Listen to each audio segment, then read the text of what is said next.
Avec l'arrivée des pop-up, il devient de plus en plus intéressant avec cette nouvelle mise à jour d'Elementor de regarder un petit peu tout ce qu'on peut faire d'un point de vue marketing. J'ai écrit un article sur ça et voici donc le pendant, cette vidéo qui vous présente un petit peu.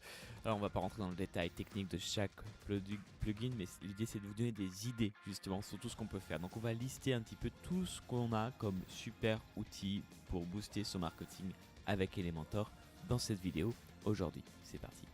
Bonjour, je suis Vincent-Marie de WP Market et je fais des tutos WordPress. Je publie régulièrement, alors pour ne manquer aucune vidéo, pensez à cliquer sur le bouton d'abonnement puis sur la petite cloche. Commençons.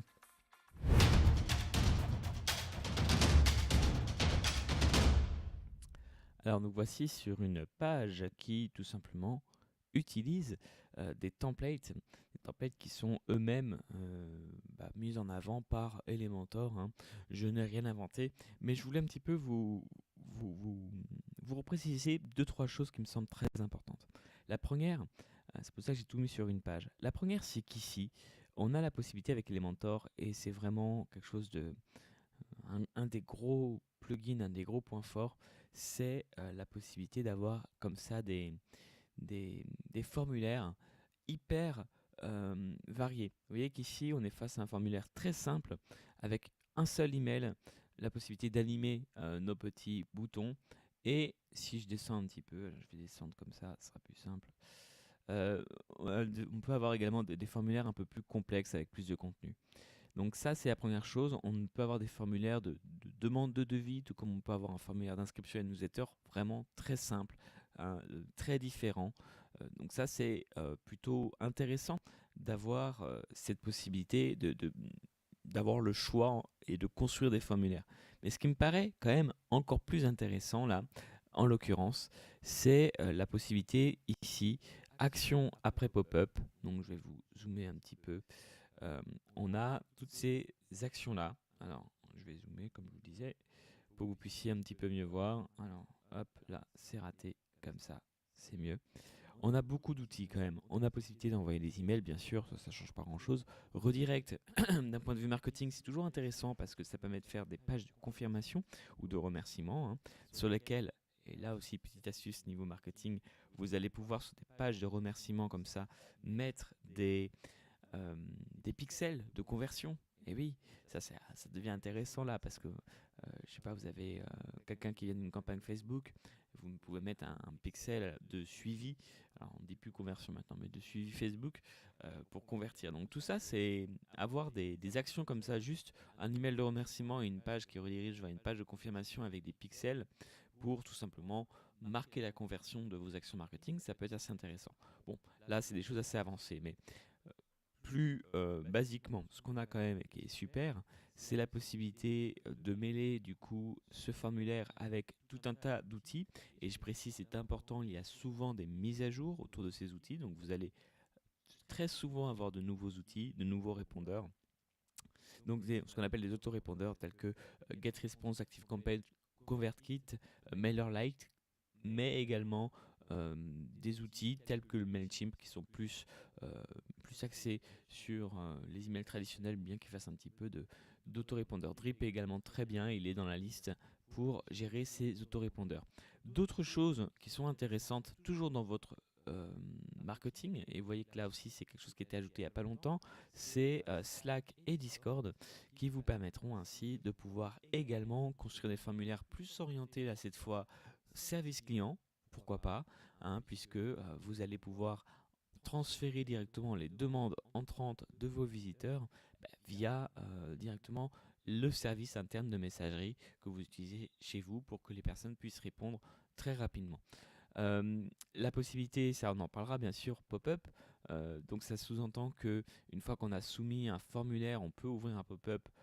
Là, d'un point de vue toujours marketing, si j'essaie de réfléchir, parce que c'est l'idée de cette vidéo, ça peut être utilisé par exemple, vous venez de faire, je sais pas moi, vous venez de vous enregistrer un email pour un webinar, vous pouvez très bien derrière euh, déclencher un pop-up, puisque la personne a déjà fait une action, elle est déjà dans un bon mood, on va dire, dans une bonne action, pourquoi pas lui proposer, pas un autre téléchargement, mais quelque chose d'autre, par exemple une offre spéciale, une promotion.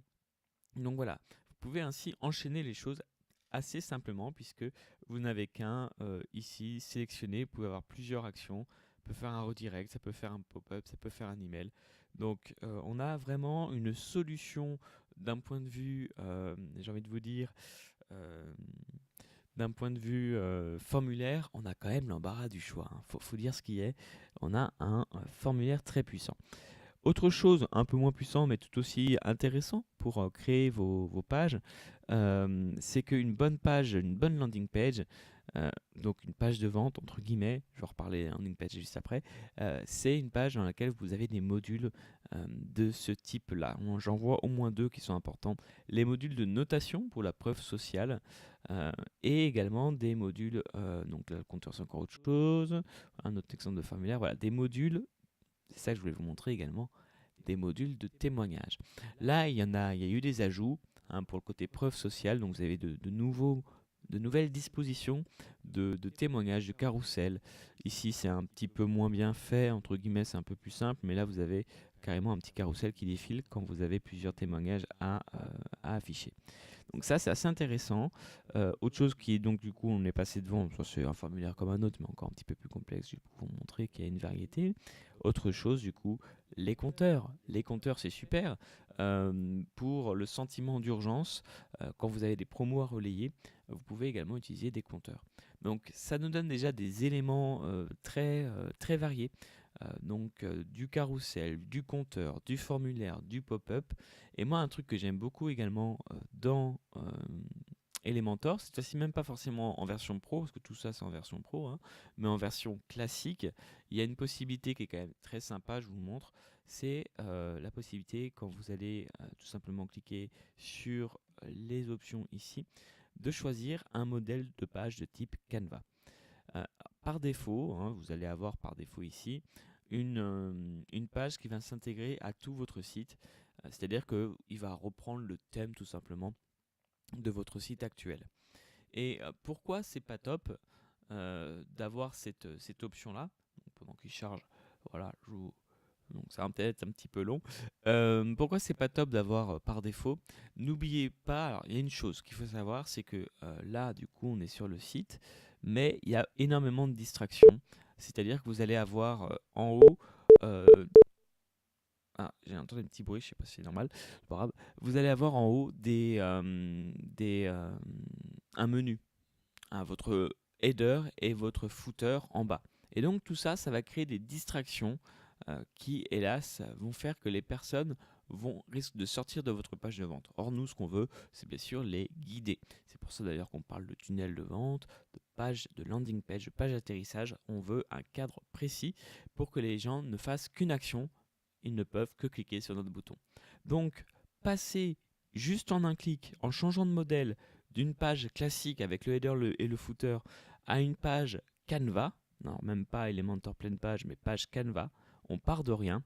C'est génial parce que ça va vous permettre tout simplement de créer une page à part de votre site.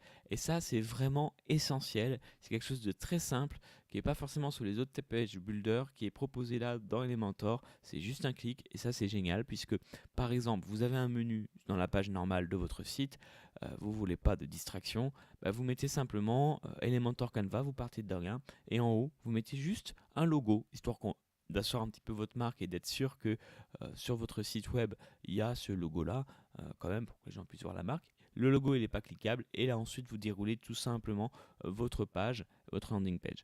Autre chose qui est intéressant avec Elementor, c'est que du coup, non seulement vous allez gagner du temps en sortant cette page-là de votre site, mais en plus, je vous rappelle, hein, vous avez tout un tas de templates. A fortiori, vous avez encore plus de templates pour tout ce qui sera landing page avec énormément de thèmes.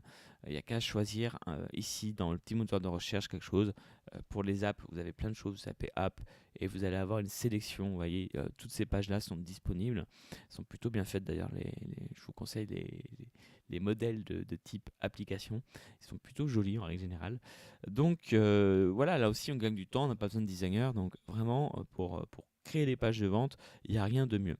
Maintenant, là, ça devient encore plus intéressant. Je vous montre tout de suite. C'est avec la mise à jour, bien sûr, de pop-up qui va vous permettre de créer. Alors, c'est pas ça. Voilà, ici, c'est mieux. Qui va vous permettre de créer tout simplement des pop-up. Alors, ça va se passer dans mes modèles. Ici, j'ai quelque chose qui s'appelle pop-up.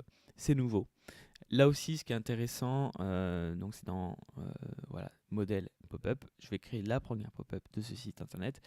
J'ai énormément de déclencheurs. Le déclencheur, c'est quand est-ce que cette pop-up va s'afficher, tout simplement, hein. Donc, ça peut être un certain niveau de scroll quand j'ai fait 80% du site. Ça peut être si je viens d'une URL en particulier. Très pratique, par exemple, si vous venez de Facebook pour afficher une promotion. Ça peut être si j'ai sur telle page au bout de tant de secondes. Donc, ça, c'est déjà hyper précis. Ici, je vais pouvoir sélectionner du coup des différents. Donc, je veux dire, c'est un pop-up que je vais créer. Je vais appeler pop-up, hein. Mais dans mes pop-up, je vais avoir différents styles. Donc, ça aussi, c'est intéressant parce que les pop-up, ça a la fâcheuse réputation, justifiée ou pas, hein, d'être assez intrusif. Et là, vous allez avoir différents templates, comme si vous aviez acheté un logiciel qui ne fait que ça et qui fait ça bien, hein, tel que par exemple ConvertPro ou Travis Leads. Vous avez différents types de pop-up. Et vous avez là-dedans aussi des pop-up qui ne sont pas forcément intrusifs. Alors, les plus intrusifs ici, bah, c'est tout simplement le plein écran. Ici, le pop-up qui va surgir de la droite vers la gauche avec un petit effet d'animation de la gauche vers la droite, pas non plus top. Par contre, vous avez des pop-up, voilà, des banners comme ici en footer ou en header. Ça, c'est génial. Je vous le recommande. Quitte à mettre un pop-up, mettez ça. Ça prend pas de place, ça passe très bien en mobile. Rien que pour ces deux raisons, ça vaut le coup d'essayer de mettre ce genre de petite publicité. Donc on a du choix, là aussi on a des modèles, et surtout ce qui devient très intéressant, c'est ça dont je voulais vous parler dans cette vidéo, c'est qu'au final, vous n'avez pas à... En fait, vous pouvez construire les différents éléments de votre stratégie marketing avec toujours le même outil, avec toujours Elementor. Vous construisez des formulaires, ce qui est souvent complexe, très facilement quand vous connaissez l'éditeur. Vous construisez votre landing page très facilement. Et les pop-up, c'est pareil, vous les construisez très facilement. À tel point qu'au final, quand vous pouvez aussi très facilement isoler des pages, on peut aller sur des scénarios assez complexes alors que le site n'est pas du tout fait avec Elementor, juste en utilisant Elementor Pro. Je vous donne un exemple. Vous êtes un site, c'est l'exemple que je donne dans l'article, vous êtes un site qui est un un groupe de musique, voilà, désolé, il est un peu tard, il faut que je trouve mes mots. Un groupe de musique, vous avez des places que vous n'avez pas vendues, vous voulez faire la publicité, pas de souci, vous faites un pop-up comme ça s'affiche ici, euh, vous le mettez juste en ligne le temps dont vous avez besoin de faire votre promotion, parce que les gens ont peut-être déjà acheté leur place et vraiment vous voulez vendre les invendus, donc vous voulez faire ça discrètement. Ben voilà, pendant une semaine vous mettez ce pop-up là, vous le repassez en brouillon comme ça il ne s'affiche plus, vous mettez du coup ce pop-up avec un lien et ce lien vous le faites vers une page en Canva comme je vous ai montré tout à l'heure, donc une page qui vit sa vie ailleurs. Les gens n'y auront pas accès. Je vous montre dans l'article, je vous conseille d'aller le lire si ça vous intéresse, comment une petite astuce pour cacher cette page sur Google, hein, parce qu'il y a une grosse promo donc on ne veut pas que tout le monde la voie. Et voilà, en quelques minutes, vous avez créé votre pop-up, votre page à part, vous mettez un lien avec un petit bouton par exemple pour payer, un lien PayPal ou un lien Stripe par exemple, et puis depuis Stripe, vous dites, voilà, la page de remerciement, bah, vous en créez une autre, hein, vous la dupliquez, celle qui existe déjà, pareil, en mode Canva, une page de remerciement, et voilà, en quelques minutes, vous avez créé une petite page de vente avec le pop-up sur votre site, des pages qui sont isolées. Vous êtes sûr que ces pages-là, en tout cas si vous ne les mettez pas dans votre menu, personne d'autre les verra. Et voilà, vous avez fait le taf en quelques minutes et juste avec un plugin, c'est ça qui est fou. Donc vraiment, ça me semblait important de parler de toutes ces possibilités parce que c'est quand même très puissant et au final, c'est relativement flexible, hein. Vous avez beaucoup de possibilités. Bah, les seules limites au final, c'est votre créativité. Voilà. Du coup, j'espère que cette vidéo vous aura plu. Vous avez vu, on n'a pas trop parlé des pop-up. Je vous ferai peut-être des vidéos, mais il y en a déjà qui existent, donc je vois pas trop l'intérêt. Là, le but, c'est vraiment de vous montrer un petit peu ce qui était possible de faire, jusqu'où on peut aller. Mais si vous me demandez, pas de souci, je vous ferai aussi peut-être un petit chapitre, une petite vidéo, un petit guide sur les pop-up, il n'y a pas de souci. Voilà, j'espère que ça vous aura plu. Cette vidéo, vous avez comme d'habitude l'article qui est en lien dans la description, n'hésitez pas à aller jeter un œil. Je vous dis à très bientôt pour une prochaine vidéo et n'oubliez pas que vous pouvez créer votre propre site WordPress sans agence. À très bientôt.